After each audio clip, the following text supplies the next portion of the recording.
जया अपने आप को। मैंने उसे प्रतीक्षा करने के लिए कहा तो भी नहीं रुकी। पार्वती का आसन सज्जित करने में लग गई। मुझसे हमेशा स्पर्धा करने में क्यों लगी रहती है वो?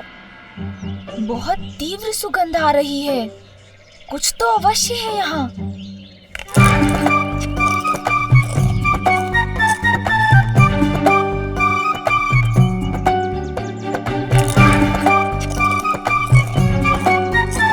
कहिए सूंड जी, क्या ज्ञात हुआ आपको? क्या? वहाँ उस दिशा में, उस शिलाखंड के पीछे?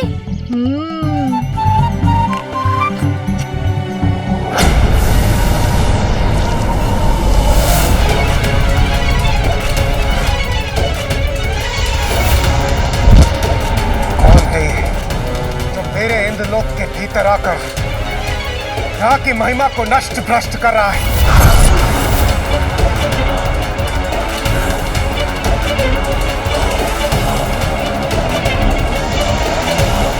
कौन है जो यहाँ के वातावरण को प्रदूषित कर रहा है? कौन है? देवराजेंद्र, बाहर आओ।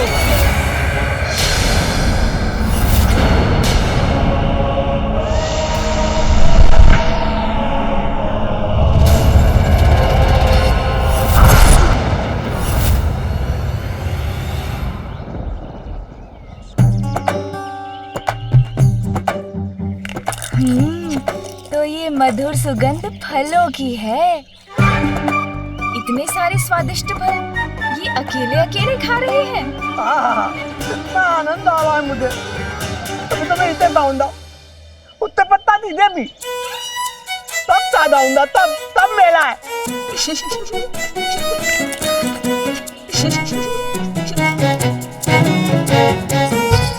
बस कोई मुझे यहाँ देखते मेरे पल मानने ना आ जाए। मेले मनता भला में ये तो है यहाँ।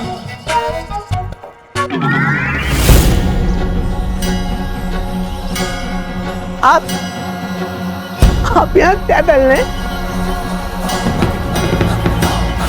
मेरे पहले ताता इधर कान पकड़ता सीधा तल दो।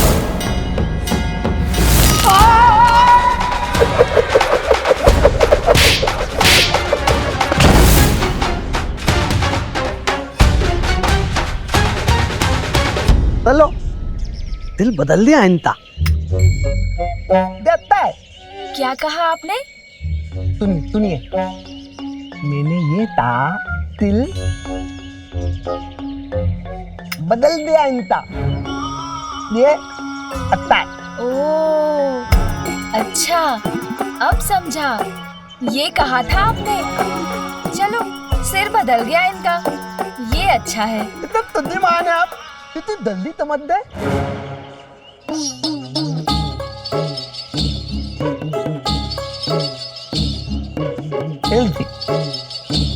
ताली थी। नहीं, इसे मैं नहीं खाऊंगा। इसे आप ही खा लीजिए और अन्य सभी मैं रख लेता हूँ मेरे उदर में।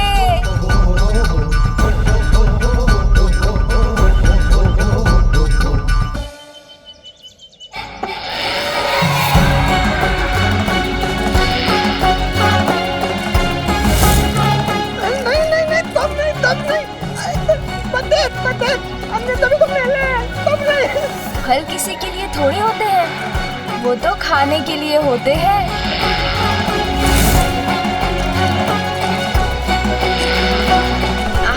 आनंद आ गया। लुसी, ये तो तोड़ दीजिए।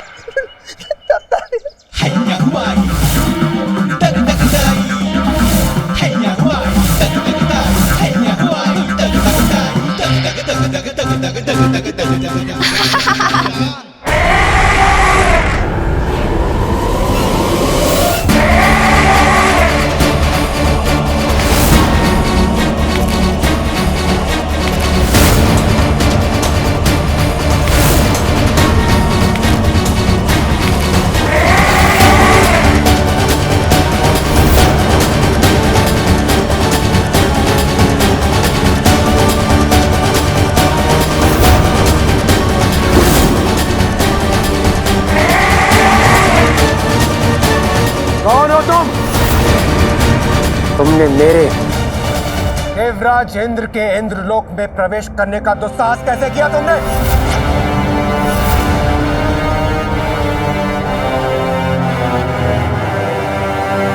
अपना क्रोध मुझे मत दिखाओ इंद्र, मुझसे भयभीत हो।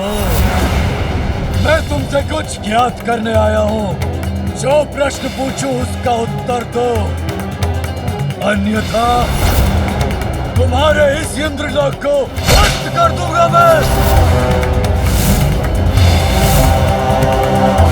शीघ्र बताओ, क्यों एकत्रित हुए थे तुम सभी देवता कैलाश पर, और वहां पर इतनी प्रसन्नता का वातावरण होने का कारण क्या था? दुष्ट असुर, तुम्हारी सबसे बड़ी भूल, तुमने यहाँ आकर मुझसे धृष्टता करने का दुस्साहस किया, और अब मुझसे मेरे इंद्रलोक में ही प्रश्न कर रहे हो। मैं तुम्हें तुम्हारे दुस्साहस का दंड दूंगा।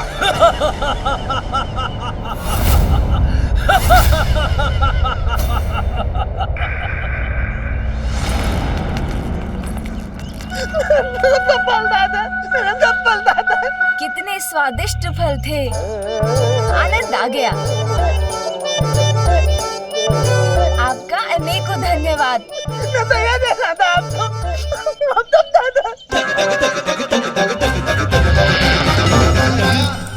सब फल दादा, सब फल दादा। हमने एक देला था, हमने ताले। हाँ हाँ, खा लिए मैंने, क्योंकि आपने ही तो हाथ बढ़ाकर दिया था।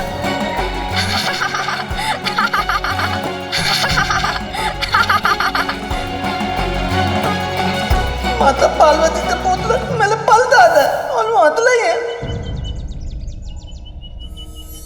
पुत्र, तुमने तोतलागढ़ से उनके सभी फल लेकर क्यों खा लिए? किसी की अनुमति के बिना उनका भोजन खाना तो अनुचित है पुत्र। किंतु माँ, मैं क्या करता, इतने स्वादिष्ट फल थे और मुझे भूख भी लगी थी। ये मैं कैसे भूल गई? उसकी माँ हूँ मैं, इसीलिए उसकी प्रत्येक आवश्यकता का ध्यान रखना तो मेरा कर्तव्य है। इतना समय हो गया, मैंने उसे कुछ खिलाया ही नहीं। मुझे अब उसके प्रति और सहज रहना होगा। आप सभी के रहते ही कैसे हो गया? यदि मुझे स्मरण नहीं रहा तो आप सभी को भी तो सूझ सकता था कि वो एक बालक है, उसे भूख भी लगती है।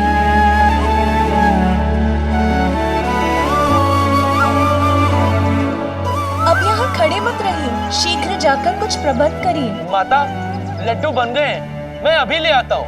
नंदी, अभी बालक का अन्नप्राशन नहीं हुआ है, ये तो ज्ञात है ना आपको। अन्नप्राशन होने के पूर्व तो वो बस फल, दूध और मधु का ही आहार कर सकता है। यथाशीघ्र सुंदरवन जाकर वहाँ के स्वादिष्ट फल लेकर आइए।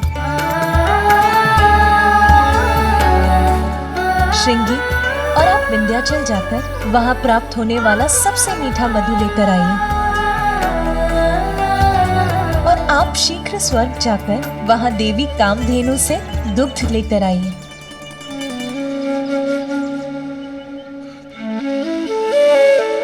अरे, आप सब यहीं खड़े क्यों हैं?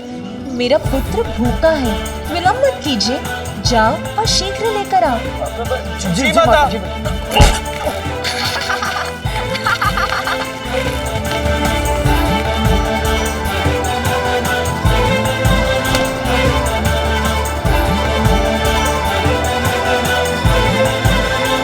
इतना अधिक कार्य करना है, बालक का कक्ष तैयार करना है, उत्सव के प्रबंध करने हैं, इतना सब कुछ है करने के लिए।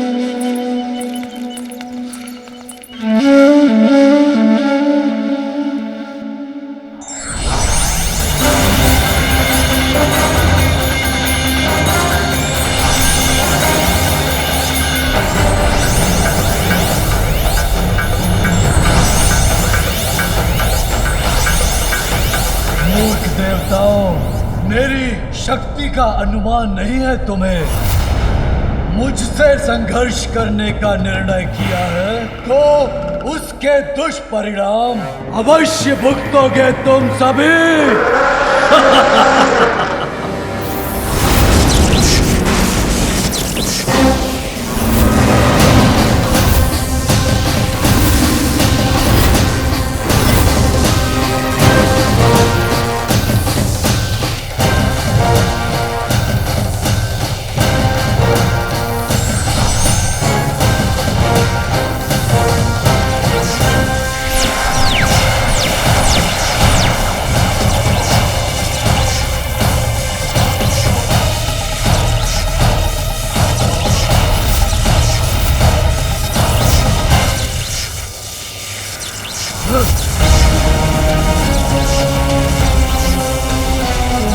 संयुक्त शक्ति भी मुझे कोई क्षति नहीं पहुंचा सकती।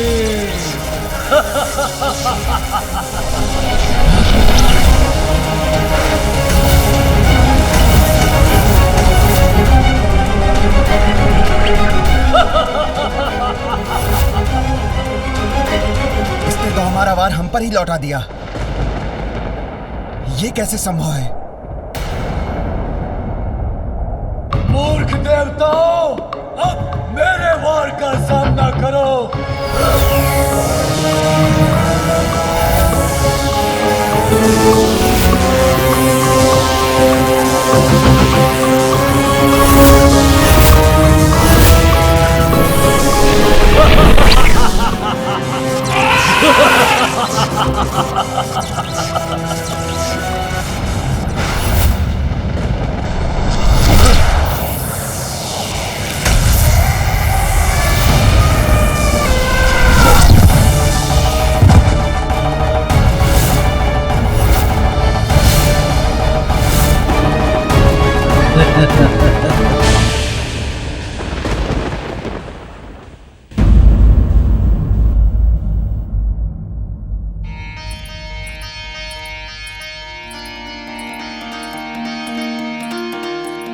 पार्वती के मन में उमड़ी ममता,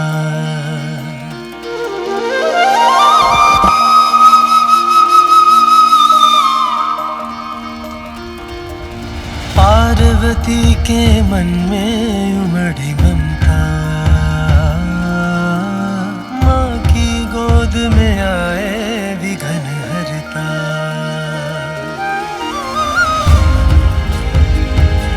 मेरे पुत्र को अपने जीवन के आरंभ में ही इतनी कठोरता का सामना करना पड़ा है, किंतु अब मैं उसका जीवन कोमलता से भर दूंगी, उसे कोई कष्ट नहीं होने दूंगी।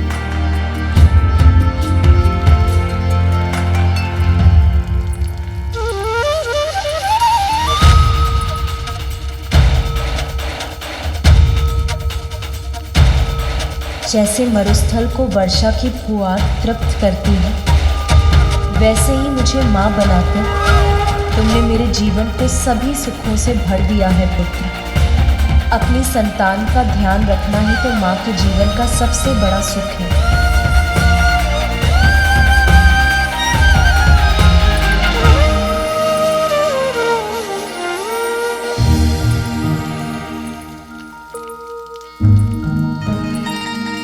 क्या हुआ है माँ को? मुझे देखकर मन ही मन कुछ सोचकर मुस्कुरा रही थी और अब बिना कुछ कहे कहीं जा रही है।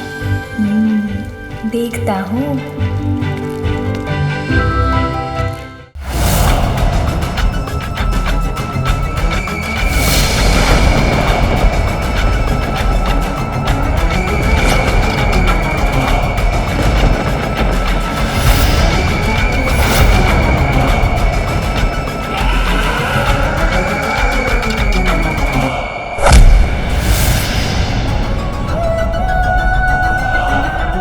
राजेंद्र, देखो कैसे मैंने अपने पाश में बांध लिया तुम्हारे सभी देवताओं को, निष्क्रिय कर दिया उन्हें। अब हम दोनों का सामना होगा एक दूसरे के साथ। दुर्भाग्यवश हमारे इस परस्पर युद्ध में पराजित तुम ही हो गए। दुष्ट असुर, सावधान!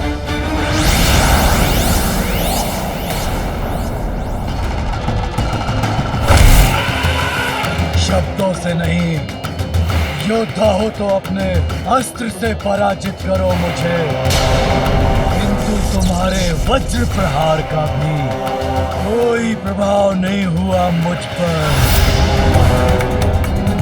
सर्वशक्तिमान हूं मैं, नहीं टिक पाओगे मेरे समक्ष।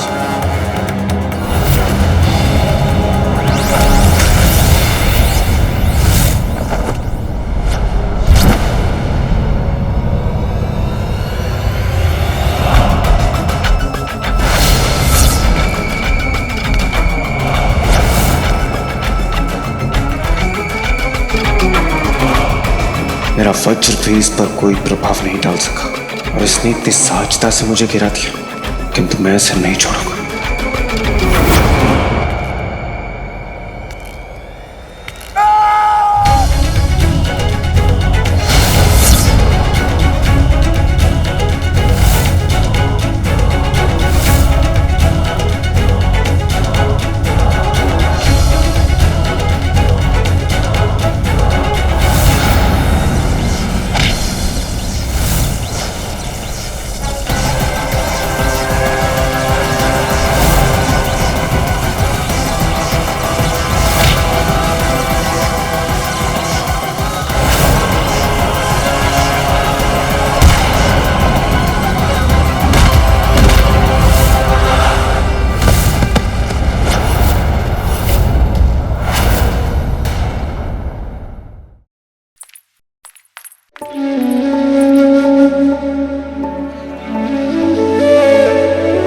माँ, आप ये क्या कर रही हैं? तुम्हारे लिए तुम्हारा कक्ष तैयार कर रही हूँ पुत्र। तुम्हारा बिछौना सजा रही हूँ। मेरे पुत्र को तनिक भी कष्ट ना हो, इसकी व्यवस्था कर रही हूँ। अरे, सारे दीपक क्यों नहीं जल रहे? मैं इन्हें जला देती हूँ।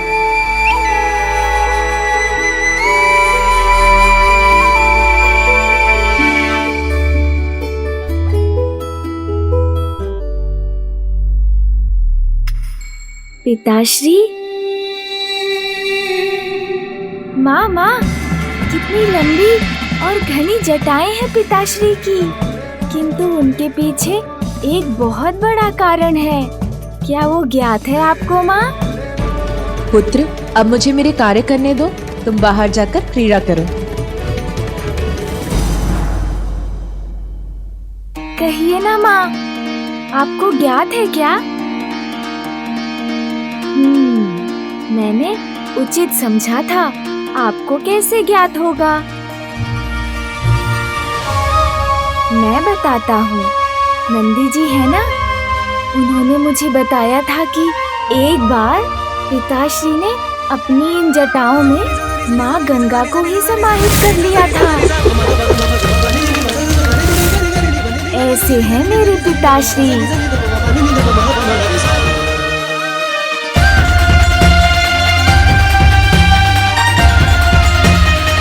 ये क्या किया पुत्र तुमने? अभी मैंने ठीक किया था और अभी तुमने बिगाड़ दिया।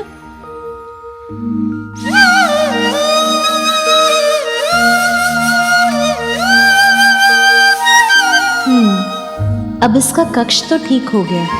अब रसोई देख लेती हूँ। किंतु रसोई में तो अभी अनेकों कार्य करने को शेष है। यदि ये इसी प्रकार मुझे तंग करता रहा तो एक भी कार्य पूर्ण नहीं होगा। किसे बुलाऊं इसका ध्यान रखने के लिए? महाबलशाली महायोद्धा असुर सम्राट हूं मैं। तुम्हारी शक्ति मुझे स्पर्श भी नहीं कर सकती,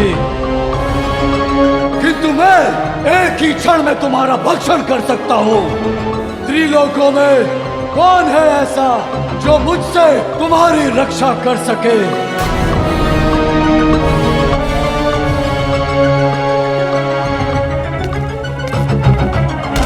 लो, अब मेरा वार सहो।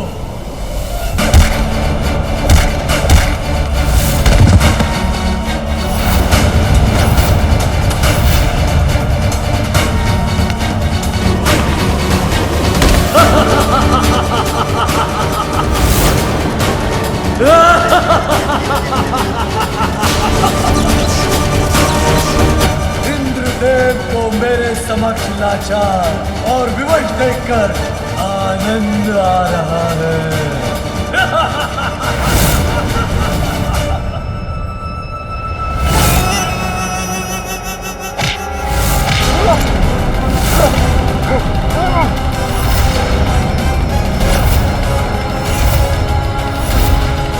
अब मुझसे अपना बचाव करना चाहते हो तो मेरे प्रश्न का उत्तर दो। क्या कर रहे थे तुम सभी देवता कैलाश पर? बताओ, अन्यथा। ये दुष्ट क्यों जानना चाहता है कैलाश में क्या हो? मैं कदापि नहीं बताऊंगा इसे। बताओगे, अवश्य बताओगे इंद्र। तुम्हारे मन को वश में कर विवश कर दूंगा तुम्हें।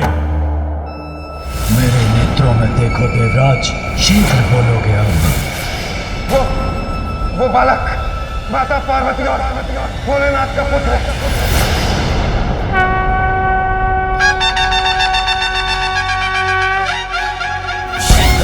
चढ़ायो अच्छा गजमुख को, दो दिल लाल विराजे सुध गौरी हर को, हाथ लिए गुड़ लड्डू साई सुरवर को, महिमा कहीं न जाए लागत हूँ पर को, जय देव जय देव।